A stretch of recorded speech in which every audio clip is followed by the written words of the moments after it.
పరిత్రాణాయ సాధూనాం వినాశాయ చ దుష్కృతాం ధర్మ సంస్థాపనార్థాయ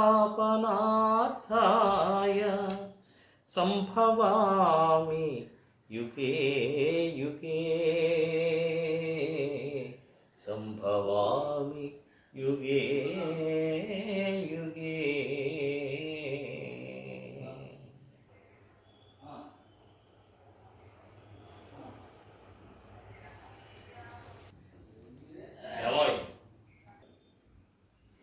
ఏంటండి? నేను నిర్ణయం తీసుకోబోతున్నాను. నిర్ణయమా? ఏంటండి అది? కఠిన నిర్ణయం. మరి చెప్పంటావా? చెప్పకపోతే ఎలా తెలుస్తుందండి అది కఠినమో కాదో? సరే అయితే విను. నేను ఆశ్రమ జీవితం గడపాలనుకుంటున్నాను. ఆశ్రమ జీవితం గడపాలనుకుంటున్నాను నేను. ఓ గడపండి. ఇక్కడ కాదు, ఆశ్రమంలో. ఆశ్రమంలోనా? ఏమంత కష్టం వచ్చింది ఇక్కడ మీకు?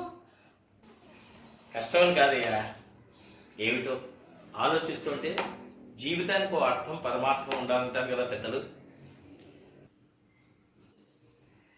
అర్థం వరకు బాగానే సాధించాం, ఇంకా పరమార్థం కోసమే ప్రయత్నించాలి. అదేదో ఇంట్లో ఉండే ప్రయత్నించవచ్చు కదా. ఇక్కడ ఈ పరిస్థితుల్లోనా? కుదరదయ్యా, కుదరదు. ప్రశాంత జీవనం గడపాలంటే ఆశ్రమానికే వెళ్ళిపోవాలి. ఇక్కడ కుదరదు. అప్పుడే చిత్తం భగవంతుడి మీద కాన్సన్ట్రేట్ చేయగలం. సత్సంగత్వే నిస్సంగత్వం, నిస్సంగత్వే నిర్మోహత్వం, నిర్మోహత్వే నిశ్చలతత్వం, నిశ్చలతత్వం జీవన్ముక్తి అన్నారు శంకర భగవత్పాదులు వారు. సరే, ఎంత చెప్పాక మీ నిర్ణయాన్ని నేనెందుకు కావాలి? అయితే వెళ్ళండి. ఎప్పుడు వెళ్తారట? అదేంటి వెళ్ళండి అంటూ అంత ఈజీగా గ్రీన్ సిగ్నల్ ఇచ్చేసావు? నీకు బాధగా లేదా నిన్ను వదిలి వెళ్తున్నందుకు? ఎందుకు బాధ? మిమ్మల్ని వదిలి నేను ఉంటున్నానుగా. అయినా ఏ నిమిషానికి ఏమి జరుగునో ఎవరు ఊహించగలరు అనే నమ్మే వ్యక్తిని నేను. సరే, థ్యాంక్స్ అయ్యా, అంత గమ్ముని నా నిర్ణయాన్ని ఆమోదించినందుకు. సరే, సామాను సర్దు. మరి సామాన్లు ఏమిటి, సర్దడం ఏంటి? అదేనయ్యా, ఆశ్రమానికి వెళ్ళేటప్పుడు అక్కడ దొరకనివన్నీ ఇక్కడి నుంచే పట్టుకెళ్ళాలి. అంటే అదే పేస్ట్ దగ్గర నుంచి, ఇస్త్రీ పెట్టి దగ్గర నుంచి, ఏమిటి స్నానం చేయడానికి సోప్స్ దగ్గర నుంచి, అలాగే ఆ తర్వాత తపస్సు చేసుకునేటప్పుడు చెమట పట్టకుండా, ఆ చెమట పట్టినప్పుడు కంపు రాకుండా ఉండేందుకు ఆ సెంటు బాటిల్స్ అవి ఇవన్నీ, అలాగే తపస్సు చేసుకునేటప్పుడు ఆ ప్రశాంతంగా ఉండేటప్పుడు నీరసం కామన్గా వస్తూ ఉంటుంది కదా, అటువంటప్పుడు మనకి నీరసం రాకుండా డ్రై ఫ్రూట్స్ అవి ఇలాంటివన్నీ ప్యాక్ చేసుకుని పట్టుకెళ్ళాలా వద్దా? బాగుంది బాగుంది.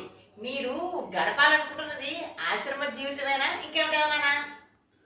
ఆశ్రమ జీవితమే. అయినా ఎందుకు వచ్చింది నీకు ఈ డౌటు? మరి ఇవన్నీ ఎందుకండి? ఆశ్రమ జీవితం అయితే ఎందుకేమిటి పిచ్చి మొహం? ఆశ్రమానికి ఎందుకు వెళ్తాం? ప్రశాంతంగా గడపడానికి. ప్రశాంతంగా గడుపుతున్నప్పుడు ఏమనుకుంటాం? తపస్సు చెయ్యాలి అనుకుంటాం, లేదా ధ్యానం చెయ్యాలి అనుకుంటాం. ఆ ధ్యానమో తపస్సు చేసేటప్పుడు ఏమొస్తుంది?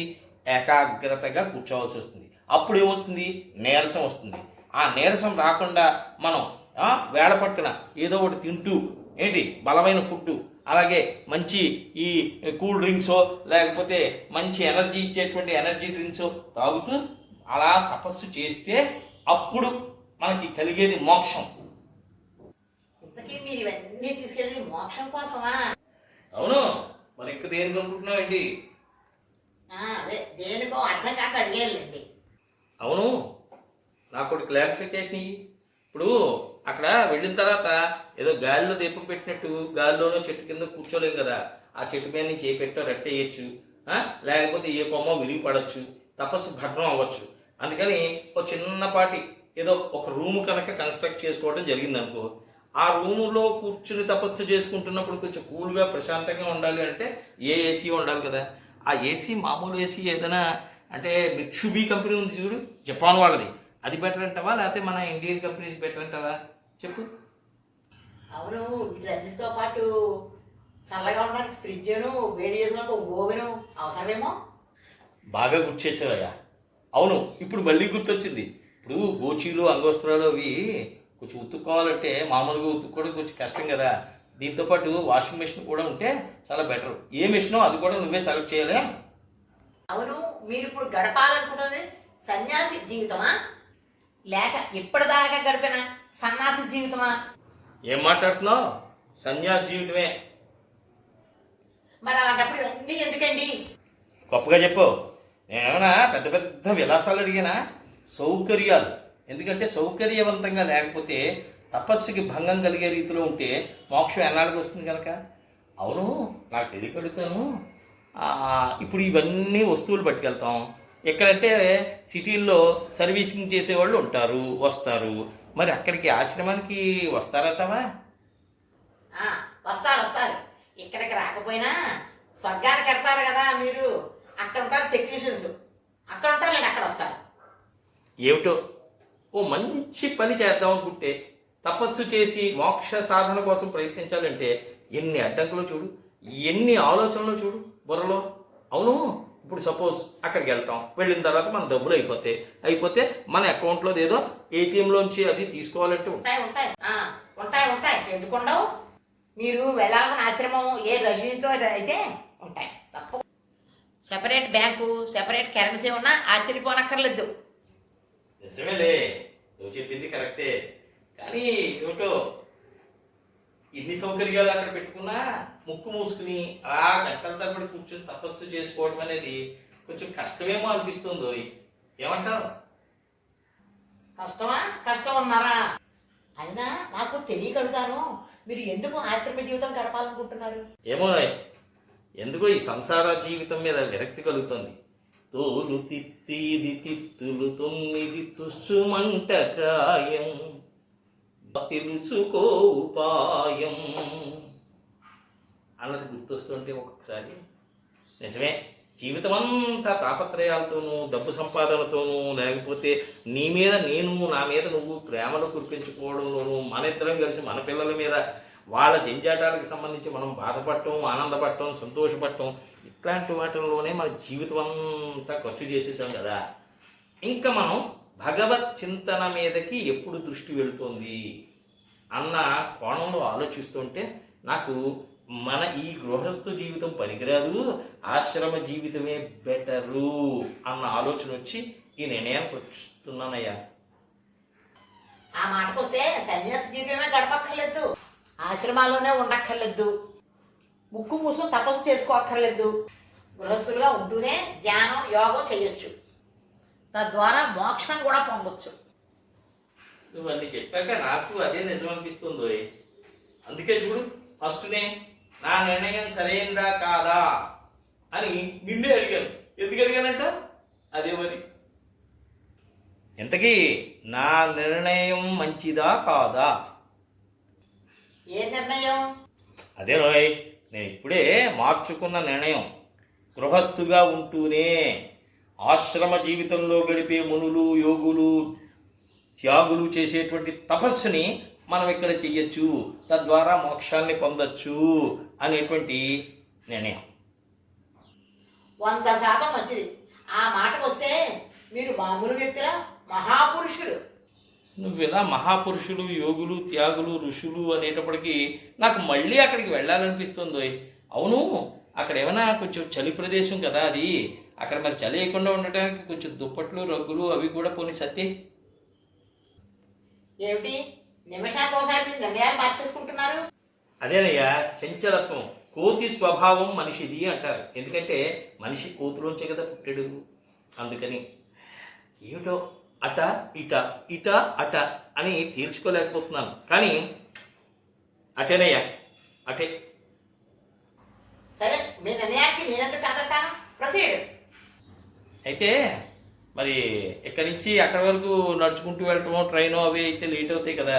డైరెక్ట్గా హిమాలయాల వరకు ఫ్లైట్ టికెట్ తీసేసుకుంటే బెటర్ కదా, దగ్గరలో ఉండేది ఒక ఫ్లైట్ టికెట్ ఒకటి బుక్ చేయి మరి. సరే సరే. అవును, 2 కదా, ఒకటేమిటి? రెండా? రెండెవరికి? అదేమిటండి, ఒకటి మీకు ఒకటి నాకు. అయినా వెనకటికి ఎవడో మొత్తం అందరినీ పురాణ ప్రవచనాలు కేకేసి అక్కడ కూర్చున్న వాళ్ళందరిలో మీలో ఎవరు స్వర్గానికి వస్తారు అని అడిగేట. అడిగితే వెంటనే అందరూ చేతులు ఎత్తారట, ఒక్కడు తప్ప. ఆ ఒక్కని ఏం బాబు వీళ్ళందరూ స్వర్గానికి వస్తానంటున్నారు, నువ్వెందుకు చెయ్యట్లేదు అన్నట్ట. అంటే అయ్యా వాళ్ళందరూ వస్తే అది స్వర్గం ఎలాగ అవుతుందండి బాబు అన్నట్ట. అలా ఉంది నీ వ్యాపారం. ఏమయ్యా, నేను ఒక్కడిని ప్రశాంతంగా ఆశ్రమ జీవితం గడుపుదాం అనుకుని నేను వెళ్దాం అనుకుంటే నాతో మళ్ళీ నువ్వు తోడొస్తే ఇంకా ఇక్కడ ప్రశాంతత ఎక్కడ ఉంటుంది? ఇక్కడ ఉన్నట్టే అశాంతత. అయినా ఒక్కటి మాత్రం నిజమయ్యి. ఏమిటండి అది?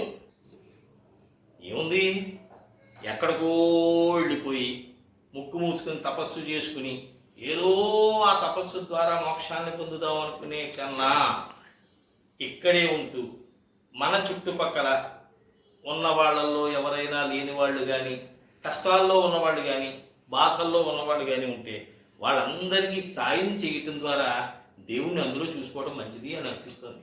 నిజమే, మనకేదో భగవంతుడు పూర్వజన్మ సుకృత ఫలితంగా మనం ఉండటానికి, తినటానికి, పండటానికి లోటు లేకుండా ఇచ్చాడు. ఇంక మనం చేయాల్సింది ఏంటి? నెక్స్ట్ జన్మ కూడా ఇటువంటి ఉత్కృష్టమైనటువంటి మానవ జన్మ రావాలి అని అంటే తప్పనిసరిగా మనం ఏదో ఒక మంచి పని చేయాలి. ఆ మంచి పని ఎక్కడికో వెళ్ళిపోయి వీడి సన్నాసుల్లో కలిసిపోయాడురా అని జనం అనుకునేలా కాకుండా, అరే మనిషిలోనే దేవుణ్ణి చూసుకునేటువంటి మహానుభావుడిగా తయారయ్యాడురా ఈయన, లేకపోతే వీళ్ళిద్దరూ అని మనల్ని ఇద్దరిని కూడా అనుకునే రీతిలో మన జీవితాలను మలుచుకుంటే మంచిది అని నా అభిప్రాయం. నువ్వేమంటావు? ఇది కరెక్ట్ అంటాను. అయినా మీరు చెప్పేలోపే నేను మంచి పనికి శ్రీకారం చుట్టేశాను. రేపు 10 మందికి అన్నదానం చేస్తున్నాను, మీ చేతులతో వడ్డించండి. బాగుంది, చాలా బాగుంది. ముందొచ్చిన చెవుల కన్నా వెనకొచ్చిన కొమ్ములు వాడి అన్నట్టు నాకు రాని ఆలోచన నీకు వచ్చినందుకు నాకు చాలా సంతోషంగా ఉంది, ఆనందంగా ఉంది. నీతో నేను అటువంటి మంచి పనుల్లో పాలు పంచుకుంటే ఇక ఎక్కడికో వెళ్ళి ఆశ్రమ జీవితాలు గడుపుతూ అక్కడ కష్టాలు పడుతూ లేకపోతే మనస్సు లగ్నం చేయకుండా ఉండే కన్నా ఇక్కడే మన ఇంట్లోనే ఉంటూ ఈ సమాజంతో ముడిపడుతూ రోజు మన వాళ్ళందరినీ కలుసుకుంటూ ఇందులోనే మన చెయ్యాలనుకున్న మంచి పనుల్ని మనం చేస్తే మానవుడి రూపంలోనే దేవుడు ప్రత్యక్షం అవుతాడు, సేవలోనే ఆ భగవంతుడు ఉంటాడు.